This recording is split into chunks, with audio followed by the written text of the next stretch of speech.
السلام علیکم لیول ہشتم، کیا حال چال ہیں بیٹا آپ سب کے؟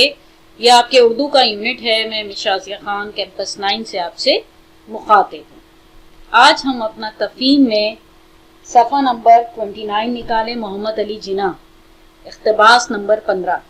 آج ہم تفہیم کرنے جا رہے ہیں۔ یہ تفہیم جو ہے ہمارے بانی پاکستان کے بارے میں ہے کہ انہوں نے تعلیم علمی کے دور میں جو لنکنز ان میں وکالت کی تعلیم حاصل کی تھی اس دور کے بارے میں ہے۔ تو پنسل ہاتھ میں رکھیے گا اور توجہ ساری آپ کی کتاب میں ہو۔ محمد علی جناح نے مئی 1893 میں کامیابی سے بار کا امتحان دیا۔ اسی سال جون میں لنکنز ان میں داخلہ لیا۔ وہ اسباب اس فیصلے پر اثر انداز ہوئے۔ ایک تو اب کیا دو اسباب کی بات ہو رہی ہے، انڈرلائن کریں، تو ان سے دو اسباب تھے، دو وجوہات تھی جن کی بنا پر لنکنز ان میں داخلہ لیا گیا۔ ایک تو یہ کہ لنکنز ان میں جناح نے دنیا کے عظیم قانون سازوں میں نبی اکرم صلی اللہ علیہ وسلم کا نام سر فہرست پایا۔ اس کو انڈرلائن کریں۔ سب سے پہلی وجہ کیا تھی کہ اس یونیورسٹی کے گیٹ کے اوپر جو عظیم خانوزان ساز دنیا سے گزرے ہیں اس میں حضور صلی اللہ علیہ وسلم کا نام سب سے پہلے تھا۔ دوسرا سبب کیا تھا کہ دادا بھائی نورو جی کا کردار اور شخصیت جس نے جناح کو سیاست کی طرف مائل کیا، نہیں راغب کیا۔ اب یہاں کون سے کردار کی بات ہو رہی ہے کہ دادا بھائی نور جی نے کہا کہ اگر قائد اعظم سیاست میں حصہ لینا چاہتے ہیں تو اس سے پہلے ان کو وکالت کا امتحان ضرور دینا چاہیے، وکالت سیکھنی چاہیے۔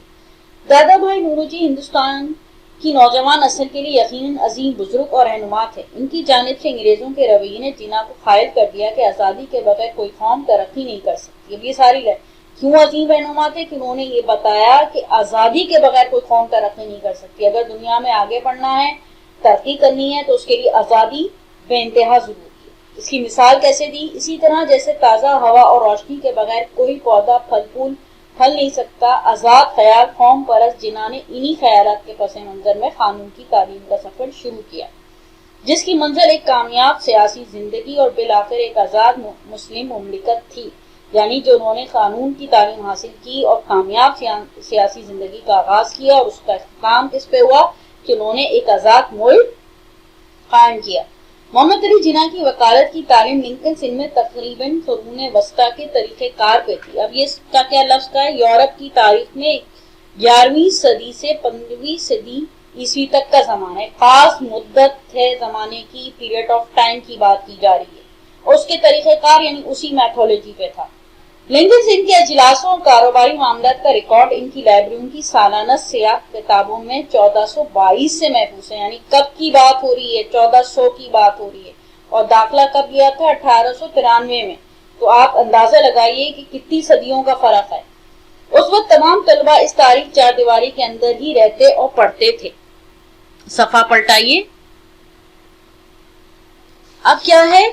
ان کی تعداد ادارے کی گنجائش سے بڑھ گئی، تو باہر رہنے والے طلباء کے لیے پابندی تھی کہ وہ رات کے کھانے کے لیے ضرور حاضر ہوں گے۔ یعنی کہ جب ہاسٹل میں یا یونیورسٹی میں ضرورت سے زیادہ طالب علم ہو گئے تو انہوں نے کیا کہا کہ بعض کو رہنے پہ پابندی جو تھی وہ ختم کر دی۔ اس تقریب کی اہمیت یہ تھی کہ طلباء نامور وکلاء اور بیرسٹر حضرات کے ساتھ بیٹھ کے ان کی گفتگو نشست اور برخاست، یعنی نشست بیٹھنا، برخاست یعنی کہ ختم ہو جانا، پر غور کرتے۔ اس سلسلے کو وکالت کی عملی تربیت کا حصہ سمجھا جاتا۔ عملی تربیت کو انڈرلائن کریں۔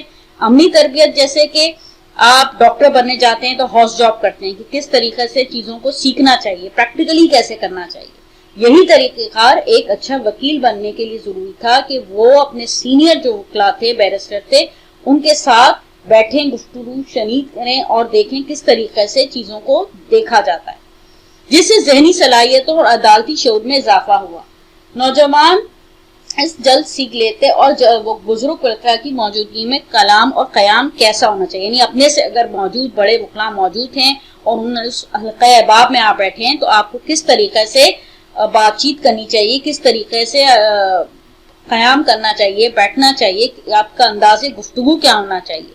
جناح کی قانونی تعلیم میں سب سے اہم عنصر وہ 2 سال تھے جنہوں نے بطور ریڈنگ اپریٹس بیرسٹر حضرات کے چیمبرز میں گزارے۔ جناح اپنا فارغ وقت برٹش میوزیم کے مشہور